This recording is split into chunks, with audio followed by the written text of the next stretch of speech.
रात्री जेवण झाल्यानंतर केतकी तिचं आवरून झोपण्याची तयारी करत होती. तयारी करता करता तिला 11 वाजले. दोन्ही मुली पण त्यांच्या बेडरूममध्ये जाऊन झोपल्या होत्या. तिचा नवरा रोहन झोपला आहे हे पाहून ती झोपी गेली. थोड्याच वेळ झाला असन तिने झोपून. रोहनने तिला जबरदस्तीने उठवलं.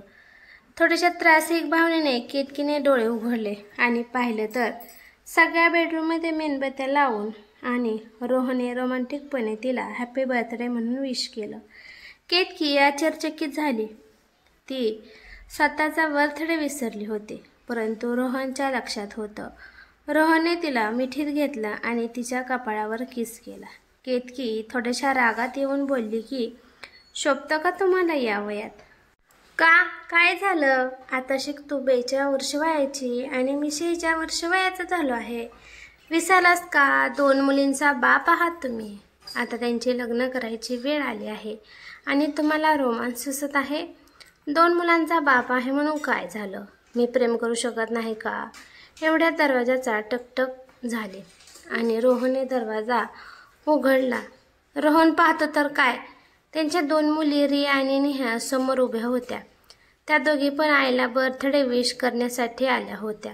त्या दोघी आल्या आणि आईचा आशीर्वाद घेतला आणि आईला बर्थडे विश करून महागारी झोपण्यासाठी गेल्या आणि नंतर थोड्या वेळ गप्पा मारून केतकी आणि रोहन पण झोपी गेले.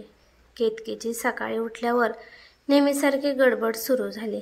तिची मुलींची कॉलेजमध्ये जाण्याची घाई आणि त्यांचा टिफिन बनवायची घाई आणि रोहनला सुद्धा ऑफिसला जाण्याची घाई आणि त्याचासुद्धा टिफिन असं केतकीला बनवायचा असतो.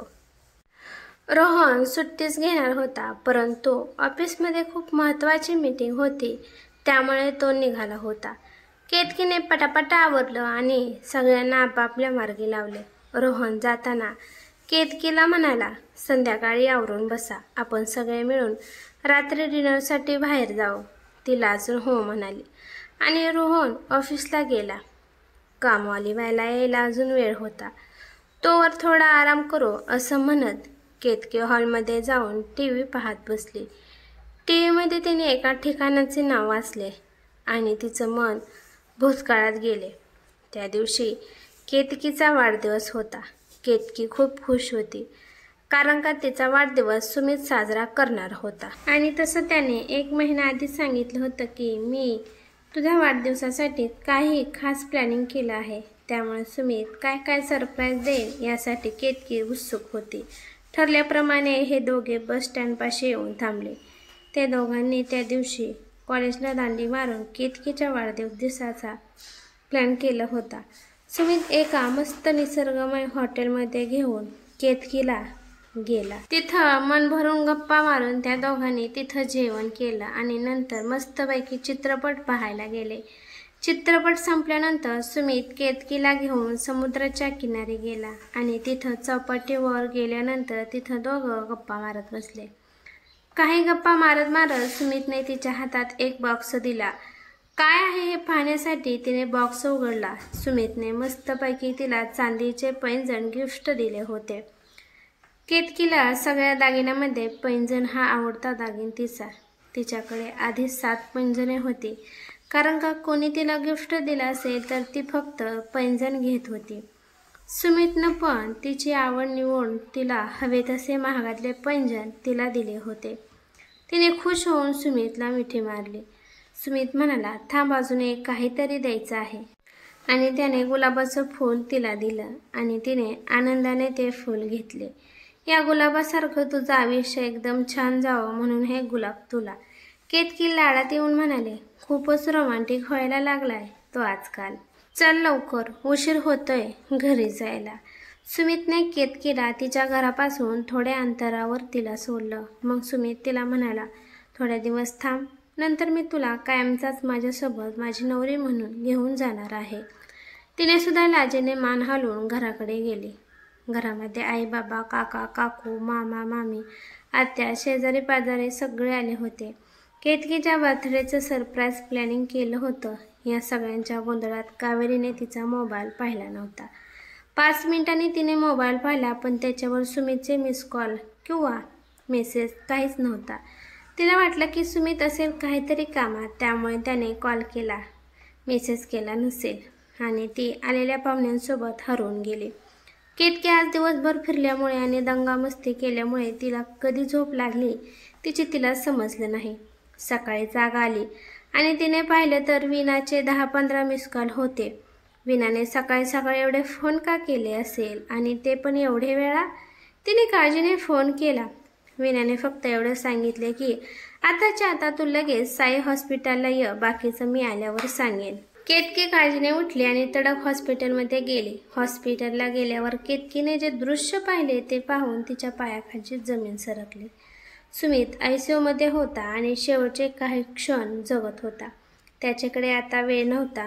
वीणा सांगायला लागली की तुला काल संध्याकाळी घरून सोडून तो त्याच्या घरी चालला होता, परंतु एका भरधाव जाणाऱ्या बसने त्याला उडवले. आयसीयूमध्ये तो तुझीच आठवण काढत आहे. सुमितला सख्ख कोण नव्हतं. त्याचे आईवडील एका ॲक्सिडेंटमध्ये गेले, परंतु त्याच्या वडिलांना भरपूर प्रॉपर्टी होती म्हणून त्याला काही त्रास झाला नाही आणि तो मस्तपैकी आयुष्य जगत होता. परंतु नियतीच्या मनात काही वेगळंच होतं. त्याला आयुष्य इथेच सोडून जाण्याच्या मार्गावर होतं.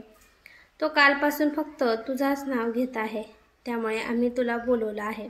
डॉक्टर म्हणाले की आम्ही आमचे प्रयत्न करत आहे. तुम्ही फक्त केतकी कोण आहे तिला लवकरात लवकर बोलवण्याचा प्रयत्न करा. पण आम्ही काय गॅरंटी देऊ शकत नाही. केतकी कोण आहे तिला तुम्ही बोलवा, म्हणजे कदाचित तो उपचारांना साथ देईल. वीणाने डॉक्टरांना सांगितलं की केतकी आली आहे. डॉक्टर लगेच तिला घेऊन आयसीयूमध्ये गेले. केतकीच्या डोळ्यातील अश्रू काही केल्या थांबतच नव्हते.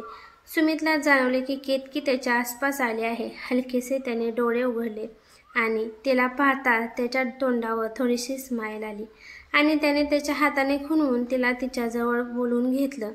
केतकीला सुद्धा त्याच्या संग खूप काही बोलायचं असतं म्हणून ती पण लगबगीने त्याच्यापाशी गेली आणि सुमित केतकीला म्हणाला की केतकी, मला आता जावे लागणार. स्वतःची काळजी घे आणि खुश राहा, आनंदात राहा. जमलं तर माफ कर मला. मी तुला सोडून जात आहे, पण देवाच्या मर्जीपुढे आपण काहीच करू शकत नाही. सुमित खूप उदास मनाने तिला बोलत होता. तू लग्न कर आणि खुश राहा, आनंदात राहा. मी कायम तुझ्या पाठीशी आहे. या जन्मात तू माझी नाही झाली, परंतु पुढच्या जन्मी नक्कीच तू माझी होशील. काय पण करून देवाला माझ्या आयुष्यात तुला आणावेच लागेल. पण या जन्मात देव जिंकला आणि मी हारलो, पण पुढच्या 7 जन्मात फक्त तू माझी आहेस. एवढे बोलून सुमितने डोळे मिटले आणि ते पण कायमचे. एवढ्या वेळ त्याचा जीव फक्त केतकीला पाहण्यासाठी आणि तिला बोलण्यासाठी तडफडत होता. केतकीला खूप दुःख झालं. त्या दुःखातून बाहेर येण्यासाठी तिला खूप महिने गेले, तरी पण तिच्या मनातून सुमितचा काही विचार जात नव्हता. परंतु त्याचे शेवटचे बोलणे तिला आठवले. तो म्हणाला होता, तू आनंदी राहा, खुश राहा. तिला हे सगळं अवघड होतं, परंतु सुमितची इच्छा होती म्हणून ती खुश राहण्याचा प्रयत्न करायला लागली. एका वर्षाने रोहनचे स्थळ केतकीसाठी आले. सुमितला शब्द दिल्यामुळे तिने लग्न करण्याचा निर्णय घेतला. केतकी आणि रोहनचे लग्न झाले आणि केतकी सुखाने संसार करू लागली. फुलाच्या सुगंधाने केतकी भूतकाळातून माघारी आली. अचानक खूप वारा आला आणि खिडकीचे सगळे पडदे उडाले आणि तिने जाऊन आरशात पाहिले तर आरशात दरवर्षीप्रमाणे लिपस्टिकने लिहिले होते की हॅपी बर्थडे केतकी, पुढील जन्मी वाट पाहीन तुझी. मित्रांनो, ही कथा कशी वाटली ते मला कमेंट करून नक्की सांगा. कथा आवडली असेल तर लाईक शेअर नक्की करा आणि चॅनलवरती नवीन असाल तर चॅनलला सबस्क्राईब